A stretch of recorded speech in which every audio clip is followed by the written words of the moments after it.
안녕하십니까? 성경 기본교리 20발 네 번째 시간입니다. 성경의 기본교리는 총 6개의 주제로 구성되어 있습니다. 신론, 인간론, 구원론, 교회론, 생활론, 종말론 등의 6가지의 주제 중 현재 신론, 하나님과 관련된 주제들을 함께 살펴보고 있습니다. 오늘은 네 번째 시간으로 성자 하나님에 대해서 두 번째 시간을 가져보도록 하겠습니다. 성자 하나님은 어떤 분이십니까? 왜 성자 하나님이신 예수 그리스도는 신성과 인성을 동시에 지녀야 하셨습니까? 예수님의 성육신은 그분이 피조물이라는 의미입니까? 이 질문들에 대한 답을 함께 찾아보도록 하겠습니다.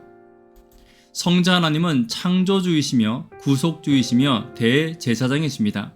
성육신 이전에 예수 그리스도는 창조주이셨으며 성육신으로 오신 예수 그리스도는 구속주이십니다. 그리고 성육신 이후에 예수 그리스도는 우리의 대제사장임을 오늘 함께 살펴보도록 하겠습니다. 성육신으로 오신 예수 그리스도는 구속주이십니다. 사람으로 오실 하나님에 대한 예언들을 살펴보도록 하겠습니다. 요한복음 5장 39절에 있는 말씀 함께 읽습니다. 너희가 성경에서 영생을 얻는 줄 생각하고 성경을 연구하거니와 이 성경이 곧 내게 대하여 증언하는 것이라. 여기서 말하는 성경이란 구약 성경을 이야기하는 것으로 예수님에 관련된 예언들이 구약 성경에 나와 있다는 말입니다. 누가복음 24장 44절입니다. 내가 너희와 함께 있을 때에 너희에게 말한 바 곧 모세의 율법과 선지자들의 글과 시편에 나를 가리켜 기록된 모든 것이 이루어져야 하리라 한 것이 이것이라. 예수님에 대한 예언들이 모세의 율법, 선지자들의 글, 시편, 다시 말하면 모든 구약 성경에 골고루 예언되어져 있고 예수님을 통하여 이 예언이 성취되어 가고 있는 것입니다. 첫 번째 예언은 동정녀 탄생입니다. 마태복음 1장 18절, 누가복음 1장 32절, 누가복음 1장 34절에 보시면 예수님께서 동정녀 마리아에게서 탄생하신 것을 알 수 있습니다. 마태복음 1장 18절에 있는 말씀만 함께 읽습니다. 마리아가 요셉과 약혼하고 동거하기 전에 성령으로 잉태된 것이 나타났더니. 미가서 5장 2절을 함께 살펴보도록 하겠습니다. 베들레헴 에브라다야 너는 유다 족속 중에 작을지라도 이스라엘을 다스릴 자가 내게로 나올 것이라. 그의 근본은 상고의 태촌이라. 이것은 예수님께서 예루살렘에서 탄생하실 것에 대해서 예언하고 있는 성경 말씀입니다. 마태복음 2장 4절과 5절 함께 읽겠습니다. 왕이 모든 대제사장과 백성의 서기관들을 모아 그리스도가 어디서 나겠느냐? 유대의 베들레헴이오니 이는 선지자 미가로 이렇게 기록된 바. 그 당시 유대인들 역시 예수님께서 베들레헴에 탄생하실 것을 믿고 있고 확신하고 있었던 것입니다. 메시아의 출현 및 시기 및 십자가의 연대는 다니엘서 9장 24절부터 있는 말씀에 기록되어 있습니다. 지극히 거룩하신 이가 기름 부음을 받으리라.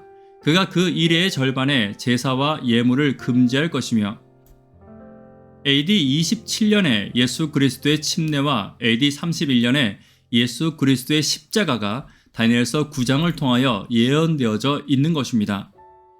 하나님이 나사렛 예수에게 성령과 능력을 기름 붓듯 하셨으니 그가 두루 다니시며 선한 일을 행하시고 마귀에게 눌린 모든 사람을 고치셨으니 이는 하나님이 함께 하셨음이라 라고 기록하고 있습니다. 예수님께서 이 땅에 오셔서 침례를 받으실 때 기름 부음을 받으시고 그 성령으로 그의 평생의 사역을 행하신 것입니다.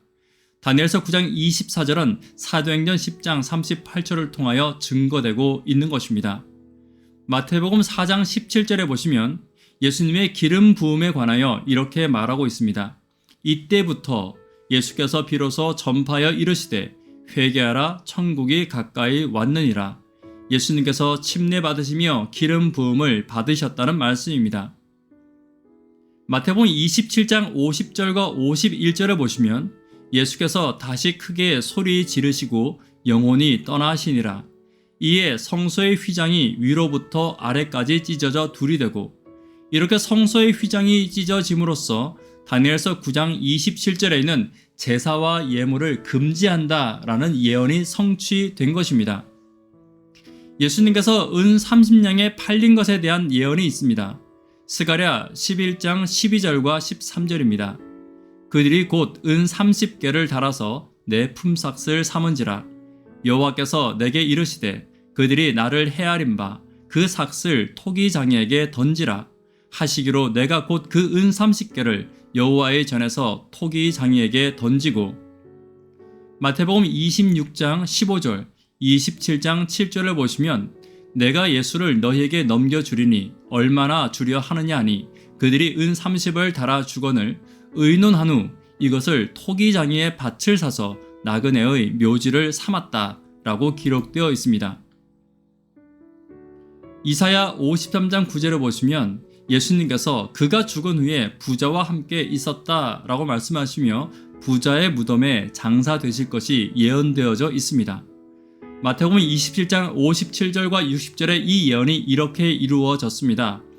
아리마대 사람 부자 요셉이라는 사람이 왔으니 바위 속에 판 자기 새 무덤에 넣어두고. 예수님께서 부자 요셉의 무덤에 장사되심으로써 이사야 53장 9절의 예언이 성취된 것입니다. 시편 16편 10절에는 예수님의 부활에 대하여 이렇게 예언하고 있습니다. 주께서 나를 무덤에 버려두지 않으시고 주의 거룩한 자를 썩지 않게 하실 것이라. 이 예언은 사도행전 2장 31절을 통하여 증거되고 있습니다. 그리스도의 부활을 말하되 그가 음부에 버림이 되지 않고 예수님께서 부활하셨음을 증거하고 있는 것입니다. 사람으로 오신 우리 하나님을 함께 살펴보도록 하겠습니다. 예수님은 놀랍게도 하나님이시면서 사람이 되었습니다. 요한복음 1장 14절 보겠습니다. 말씀이 육신이 되어 우리 가운데 거하심에 우리가 그의 영광을 보니 아버지의 독생자의 영광이요. 더 놀라운 것은 하나님이 인간이 되신 것, 이것을 하나님의 영광으로 삼으셨다는 것입니다. 빌립보서 2장 6절과 7절은 사람으로 오신 하나님을 이렇게 말하고 있습니다. 그는 근본 하나님의 본체시나 하나님과 동등됨을 취할 것으로 여기지 아니하시고 오히려 자기를 비워 종의 형체를 가지사 사람들과 같이 되셨고. 예수님 그분은 온전한 사람이셨고 온전한 하나님이셨습니다. 그럼에도 불구하고 그분은 인간으로 오실 때 높은 자리로 오지 않으시고 가장 낮은 자리로 오셔서 저와 여러분들을 섬기기 위해 오셨음을 우리는 잊지 않아야 할 것입니다. 세 번째, 사람으로 오신 하나님의 목적을 살펴보아야 합니다. 바로 성육신의 목적입니다. 요한복음 1장 29절입니다. 보라, 세상 죄를 지고 가는 하나님의 어린 양이로다. 히브리 2장 9절입니다. 모든 사람을 위하여 죽음을 맛보려 하심이라. 예수 그리스도의 십자가는 율법을 복음으로 바꾸어 주었습니다. 죄의 삭은 사망이라는 율법을 죽음에서 영생으로 바꾸어 놓으신 것입니다. 히브리 9장 22절입니다. 피 흘림이 없은즉 사함이 없느니라. 예수님께서 이 땅에 성육신하신 가장 큰 목적은 피 흘리기 위해서이며 바로 율법을 복음으로 바꾸어 주셔서 저와 여러분들을 구원하기 위해서라는 것을 결코 잊지 않아야 할 것입니다. 리뷰 앤 헤럴드를 보면 그리스도의 위대한 소망은 하나님과 사람 사이에 십자가를 세워 하나님과 사람을 화목시키는 것이다 라고 기록하고 있습니다.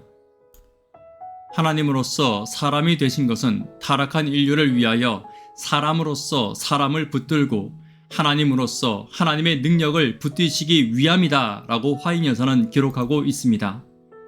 오늘 우리에게 사람으로서 사람을 붙드시고 하나님으로서 하나님의 능력을 붙드신 우리 예수님을 바라보게 되기를 간절히 바랍니다. 길거리에 전신주보다 더 많은 십자가가 우리 주변에 세워져 있습니다.